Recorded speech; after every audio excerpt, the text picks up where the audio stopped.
Back when the Nintendo Switch was originally revealed, a lot of publisher and developer names were also named alongside Nintendo, confirming that some of these publishers were going to be working on foreseeable games for the future on their latest platform. Remember that back in March of 2017 when the system launched, still though, a lot of publishers and developers did not want to support the system.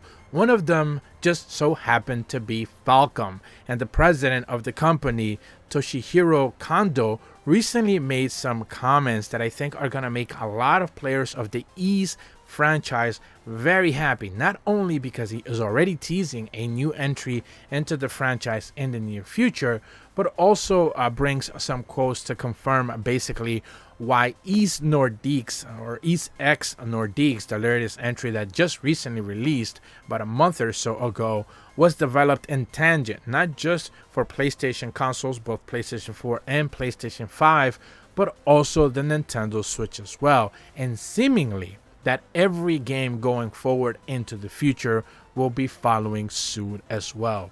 So today, not only do I want to go over one of their latest interviews that they had at Yoshin Web. This is a Japanese outlet that did a couple of interviews with some publishers, and one of them just happened to be Falcom's president, Toshihiro Kondo. And one of the questions he's basically asked, what was the plan regarding the development for Ys X Nordiques, and his response is, obviously I'm going to be trying to overlay some of the images here. This is all in Japanese, so it's been roughly translated. And in his response, he mentions that the Ys franchise has been developed mainly for PlayStation consoles in recent years, so he doesn't think there were any major difficulties, although there's always been some issues when creating a brand new game. However, this time around, they decided to support the Nintendo Switch right from the beginning of the project. However, since the specifications, or basically the power of the system, were so different, they had to think about how to incorporate the differences during the game design. Also, the Ys development team does not have separate teams for each model, so they basically decided to finish them off in order. First, they completed the Nintendo Switch version, then completed the PlayStation 4 and PlayStation 5 versions, so the work was longer than usual. However, during this period of preparation, the game was getting better and better each day, and that was encouraging. Targeting the Nintendo Switch as the original platform was the best idea, and that is just amazing to hear. Certainly when it comes to Falcom themselves, which they, if you happen to know anything about some of their original quotes from roughly around 2017, 2018, maybe even into early 2019, they were not supporting the Nintendo Switch, because even his very own words there in the beginning of that statement mentions that most of the Ys games, and not just the Ys games, but mostly Falcom's portfolio was mostly being built around developing for PlayStation 4. But now, with the Nintendo Switch being so successful, and certainly a system that has been doing extremely well in Japan, all of their games going forward, or at the very least, they're confirming here that the Ys franchise going forward will be fully supported for Nintendo consoles, which presumably also means, the next main line are Nintendo Switch 2 or whatever Nintendo ends up calling it. Following that up, he gets asked another really interesting question where he's asked what makes Ys X Nordiques stand out from previous entries. He mentions that Ys X has two particularly defining features. One is the system where you operate a sailing ship and explore the oceans. In Obelia Bay, where this work is originally set, it is packed with islands of various sizes and features. You will discover the island and actually go ashore and explore it.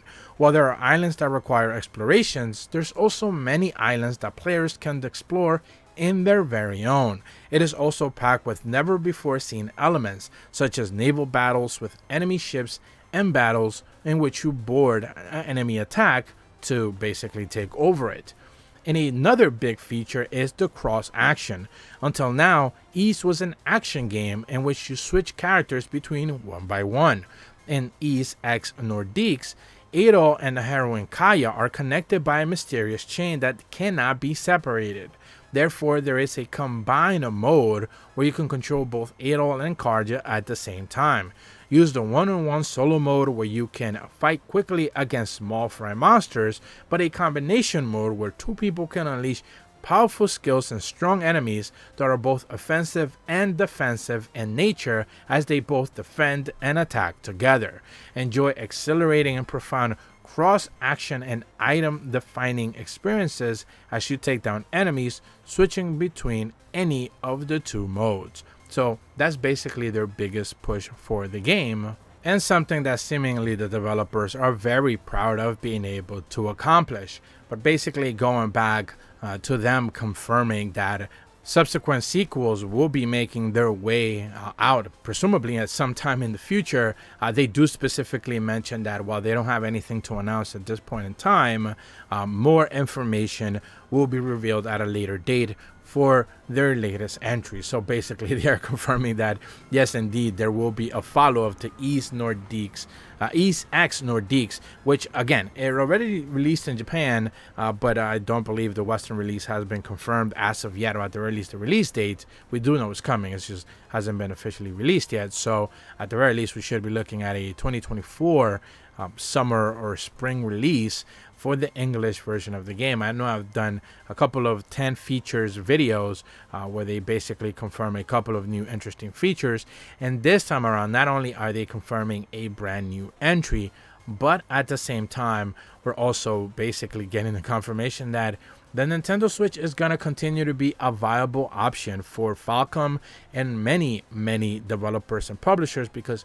ultimately they want to make money. The Nintendo Switch has been successful both in Japan and overseas, and publishers want to chase those sales. Now, it doesn't mean the game isn't going to necessarily look watered down by any means. We just recently spoke about that in another video regarding Sharing the Wonder and their latest entry, which is targeting the Nintendo Switch as well as the console of choice for the developers, because they'd rather make a game focus on the lowest spec aspect of the game, making sure that it runs well on that console, and then up the specs, the resolution, the draw distance, the graphics, new features, and even the frame rates to boost them up on other consoles, so it's easier to design a game with the lowest tech in mind. And that's something that even Nintendo has done to some degree.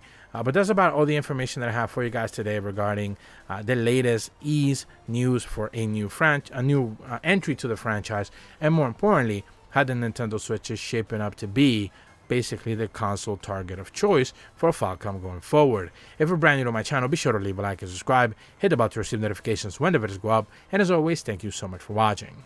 See ya.